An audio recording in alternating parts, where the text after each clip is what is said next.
வணக்கம். Hitech news TV செய்திகள். சென்னை கோடம்பாக்கம் புலியூர் சாலையில் உள்ள திருநாவுக்கரசர் உழவார நற்பணி சங்க 3வது ஆண்டு துவக்க விழாவினை முன்னிட்டு சிறப்பு பூஜைகள் நடைபெற்றது. இதில் 1000க்கும் மேற்பட்டோருக்கு அன்னதானம் வழங்குதல் மற்றும் சிவனடியார்களுக்கு உடைகள் மற்றும் மருத்துவ காப்பீடு வழங்கும் நிகழ்ச்சி நடைபெற்றது.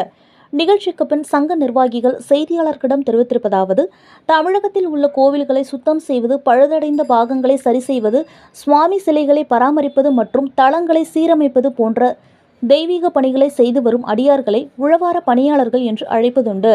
அவ்வகையில் எங்கள் திருநாவுக்கரசர் உழவார நற்பணி சங்கம் துவங்கப்பட்ட 2 ஆண்டுகளில் சென்னை, செங்கல்பட்டு, காஞ்சிபுரம், திருவள்ளூர் மாவட்டங்களில் உள்ள 40க்கும் மேற்பட்ட திருத்தலங்களில் உழவார பணிகளை செய்து வந்துள்ளோம். அந்த வகையில் 3ஆம் வருட துவக்க விழாவினை முன்னிட்டு 1000க்கும் மேற்பட்டோருக்கு அன்னதானம் மற்றும் 40க்கும் மேற்பட்ட சிவனடியார்களுக்கு 10 லட்சம் மதிப்பிலான மருத்துவ காப்பீட்டு திட்ட அட்டை மற்றும் உடைகள் வழங்கப்பட்டன.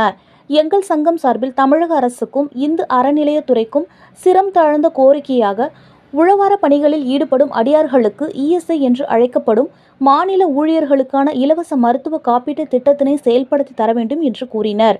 நிகழ்ச்சியில் சங்க நிர்வாகிகள் முருகன், சூரிய நாராயணன், பூபாலன், செந்தில்நாதன், அண்ணாமலை, ரவிச்சந்திரன், பெருமாள்